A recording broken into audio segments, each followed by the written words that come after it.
Você ouvinte, internauta, quando vai ao litoral, presta atenção nas conchas, mariscos e outros seres que estão grudados nas rochas, nos trapiches, pilares e até nos cascos dos barcos.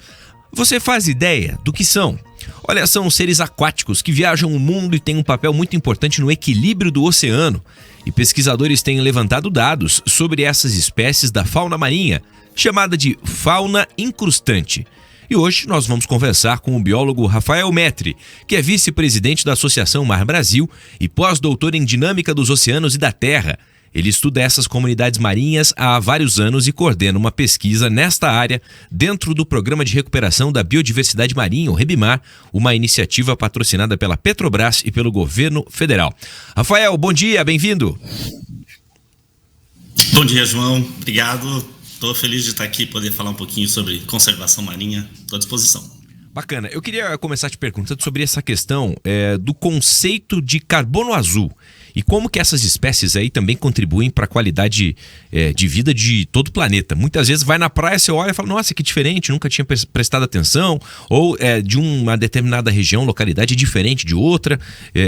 Queria que você passasse um pouquinho desse teu conhecimento, esse teu trabalho de pesquisa há tanto tempo. Então, vamos lá. Sobre o carbono azul, a gente sabe que todos os seres vivos, né, são compostos de moléculas químicas e o principal átomo ali é o carbono. Então, a gente costuma chamar, né, a composição do corpo dos seres vivos é basicamente carbono. E quando a gente fala dos ecossistemas marinhos e as espécies que vivem no ambiente marinho, chamamos de carbono. Então, tem muitos tipos de ecossistemas marinhos que acumulam muito carbono. Então, né, retiram da atmosfera, as plantas fazem fotossíntese, retiram esse carbono da atmosfera, vão acumulando nos seus corpos e os animais que se alimentam dessas plantas vão acumulando esse carbono também. Então, a gente tem como bons exemplos aí de ambientes, né, com alta quantidade de carbono, os manguezais, né, no ambiente marinho, recifes de coral, porque o corpo dos organismos, né, são formados por carbonatos. Então, tem muitas espécies aí que ajudam bastante a gente a retirar carbono da atmosfera, guardando no próprio corpo. E isso que você comentou, o objetivo é justamente esse, né? Dessas espécies contribuírem para a qualidade de vida do planeta, tirando um pouco do carbono, esse CO2 aí que está presente, aliás, que é uma preocupação não só de hoje, mas já há um bom tempo. De fato, e é o que a gente chama de serviço ecossistêmico, né? Serviços que essas espécies e ecossistemas nos prestam, vai lá, de graça, né? Pelo próprio funcionamento adequado deles quando saudáveis, né? Rafael, como é que é feito esse monitoramento, esse trabalho de pesquisa do REBIMAR? De que maneira que funciona? São quantas pessoas? Em que regiões aqui do nosso litoral esse trabalho está concentrado? O REBIMAR é um programa de pesquisa aí muito grande, tem dezenas de pessoas que participam.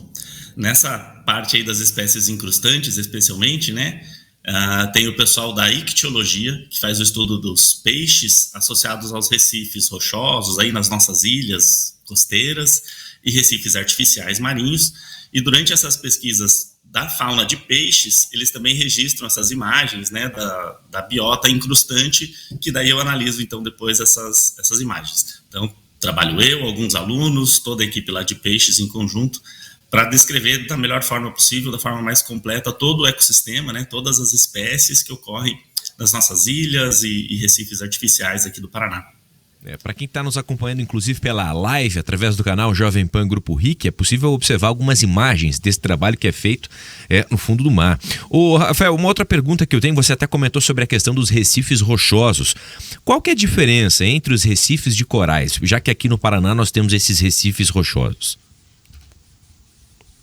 Então, os recifes de coral são essas estruturas, né, rígidas, mas que o principal organismo ali que forma essas estruturas são os corais, né, são quinidários que absorvem bastante carbono, formam o seu próprio esqueleto e que daí esse esqueleto desses corais serve de substrato para muitos outros seres vivos acontecerem. Aqui no Paraná nós não temos muitas espécies de corais que formam, né, essas estruturas, mas nós temos algumas áreas rochosas, então funcionam de modo muito similar. Rochas tem muitos organismos que estão, né, vão grudar ali em cima e que vão servir de substrato para outras, formando todo é bastante complexo, mas que a base de tudo é a rocha mesmo que está no fundo da água. E a gente vê até, quem está acompanhando pelas imagens, vê ali que a gente quase não enxerga as rochas, né? Os organismos, eles tomam conta de todas as superfícies e mantém, então, uma elevada biodiversidade nesses ambientes. É até interessante observar, porque dá para dizer que os seres não têm passaporte, né? Viajam pelo oceano, através das correntes e tudo mais. Como é possível identificar a origem, então desvendar a origem desses seres, até sobre se são espécies nativas, de quais partes vieram? Realmente não é um trabalho fácil, porque esses organismos reproduzem, né, liberam suas larvas, seus gametas na água e que viajam por aí ao sabor das correntes, a princípio. Então a gente tem que ter um monitoramento muito intenso para conhecer bem as espécies e eventualmente descobrir espécies novas que estão chegando, né? A gente tem então um foco do estudo também em relação às espécies que não são nativas, né, as espécies chamadas exóticas ou introduzidas, que chegam humana, normalmente de forma acidental, né? Chegam grudadas aí nos cascos de navios, ou até grudadas nos lixos flutuantes, tudo mais. Dessa forma, elas conseguem atingir ambientes que elas não chegariam naturalmente. Então, assim, se não tiver um trabalho de monitoramento muito constante, intenso, a gente não consegue perceber a chegada de uma nova espécie que tem, inclusive, um potencial de causar impactos na região, né? Agora, no caso de se afixar em barcos, etc., como você fala dessa questão de manutenção periódica, caso, se não ocorra essa retirada, o que pode acontecer? Então, imagina, um exemplo mais clássico aqui para essas espécies incrustantes é esse, né? Um navio que para num porto em alguma região do planeta aí, enquanto ele está carregando ou descarregando sua carga, o casco pode ser colonizado pelas espécies lá dessa região. E ao chegar num novo porto, né, numa nova área do planeta lá para fazer o descarregamento, o carregamento do navio, essas espécies que viajaram junto, elas podem se reproduzir ali naquele novo local e dessa forma invadir, né, um novo ambiente. Então é importante que haja sempre esse tipo de manutenção, de limpeza, né, dessas estruturas, mas isso tem que ser feito de uma forma bem criteriosa, né? O ideal é que todos os navios estivessem sempre com os cascos limpos, né? E você ainda foi modesto falando com relação a navios, mas tem um outro problema, principalmente relacionado à poluição, né? Que viaja pelos oceanos. Verdade. A gente está vendo isso com cada vez mais frequência, né? Uma garrafa PET, por exemplo, que vem encalhar numa praia, a gente às vezes vê pelo rótulo que são garrafas assim de regiões muito distantes, né? Produzidas em outros países e com alguns organismos incrustados ali. Então é isso, o lixo marinho também é uma forma de dispersar espécies, né, que não são nativas aí, e espalhar essas espécies pelo mundo. E como eu disse, com uma grande frequência, essas espécies podem ser muito prejudiciais, daí quando a gente chama elas de espécies invasoras, inclusive. Rafael, eu queria te perguntar com relação aos recifes artificiais. A Mar Brasil foi pioneira na instalação dos recifes artificiais no litoral. Como é que foi a evolução desses ambientes submersos? É interessante observar isso, né? Porque num dado momento as pessoas acabam viajando e tem muito essa ideia de que isso está presente no Nordeste do país, mas quando a gente está aqui, não, isso também está aqui e é um trabalho muito importante de pesquisa e monitoramento que vocês estão fazendo. É verdade. A Associação Mar Brasil, ela foi realmente muito pioneira na instalação desses recifes artificiais. Começou ali por volta de 2001, alguns experimentos, né? E daí nos anos seguintes a instalação de várias unidades aí desses recifes. Mas foi um trabalho muito bem feito, com caracterização muito detalhada das áreas onde poderiam ser instalados esses recifes, a formulação de um projeto especial, inclusive, para permitir, né, a melhor colonização pela fauna. E uma das ideias do programa Rebimar, que a gente estava falando, é justamente isso, é continuar esse monitoramento que é feito desde aquela época, inclusive comparando as áreas de rocha natural com as áreas de recife artificial. E a gente percebe realmente um grande incremento nessa biodiversidade, e daí, né, um incremento dessa fauna incrustante, que traz também um incremento da fauna de peixes e tudo mais. Hoje em dia a gente tem algumas áreas de recife aqui no litoral do Paraná que são muito procuradas para o mergulho recreativo, né? O pessoal vai mergulhar porque sabe que vai encontrar algumas espécies como o mero, né? O maior peixe que a gente tem nas áreas recifais por aqui, e o pessoal vai se encantar com isso. Então é isso, esses recifes artificiais, eles, desde que bem estudados, né, instalados com critério, eles podem ajudar muito na recuperação da biodiversidade. É muito bacana. E você, como pesquisador, e claro, sempre em contato, né, nessas idas a campo ou ao mar, tem alguma espécie favorita ou alguma curiosidade aí que você gostaria de compartilhar conosco desse trabalho que você desenvolve?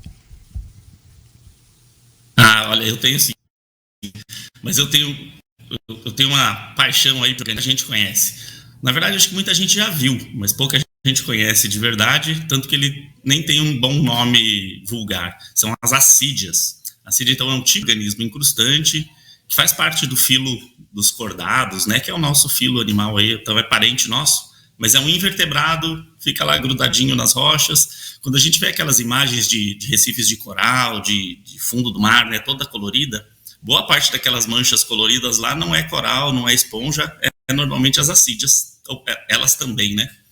E eu estudei por muito tempo as assídeas, fui orientado por uma grande cientista da Universidade Federal, a professora Rosana Rocha, e eu aprendi as assídeas por conta dela. Ela é uma das maiores especialistas no mundo nesses organismos, e gosto também de olhar com cuidado para elas. As assídeas, tem gente que conhece no litoral como Maria Mijona, porque quando você aperta elas, né, quando pressiona, ela espirra um pouco de água, mas pouca gente conhece de verdade. Mas são muito abundantes, estão bastante espécies, são muito frequentes aqui na região. Bacana. Eu estou conversando com o Rafael Metri, que ele é vice-presidente da Associação Mar Brasil, pesquisador. Rafael, a mensagem que você deixa para quem está nos acompanhando, seja pela rádio ou pela internet, com relação ao cuidado que a gente deve ter com o nosso meio ambiente, principalmente com o meio ambiente marinho, né? Com essa biodiversidade, esse trabalho que vocês fazem, que é fundamental para monitorar a nossa saúde, a vida marinha, porque a gente acaba muitas vezes não vendo o que está debaixo da água, né? Ou seja, no oceano. A gente se preocupa muito com o lixo que está acumulado ali na areia. Tem que tirar o lixo, mas efetivamente não é só isso, é muito mais, né? Não, é verdade, bem como você falou, a gente às vezes conhece pouco, né, o que está embaixo d'água e acaba não dando a importância devida. Mas é importante lembrar, a gente está inclusive na década da ciência oceânica, né, a década da ONU para oceânica, justamente para tentar valorizar isso, essa ideia dos serviços ecossistêmicos que os ambientes marinhos, os ecossistemas marinhos nos fornecem, as espécies marinhas, né, a gente se aproveita delas o tempo todo.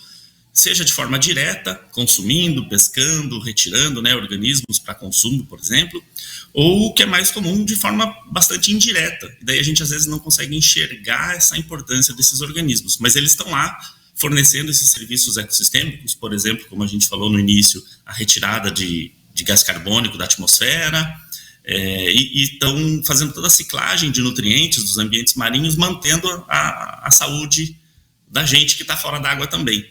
Então, recomendo a todos que procurem saber mais sobre os ecossistemas marinhos, a importância deles, porque eles são importantes mesmo para quem mora muito longe da praia, viu? Com certeza. Rafael Metri, vice-presidente da Associação Mar Brasil, biólogo, batendo um papo conosco sobre essa questão da fauna incrustante. É interessante, né? Justamente porque lá a gente costuma observar muitas imagens, fotos e tal, e ainda mais entendendo que isso está assim presente no nosso litoral e que é resultado de um trabalho de pesquisa magnífico, feito pelo Rafael e com toda a turma também da universidade, pesquisadores e estudantes. Rafael, obrigado pelo papo, excelente dia. João, obrigado a todos aí que ganharam um tempinho ouvindo a gente. Valeu. É isso aí. Valeu, ótimo dia. Obrigado, Rafael. Agora 10h32.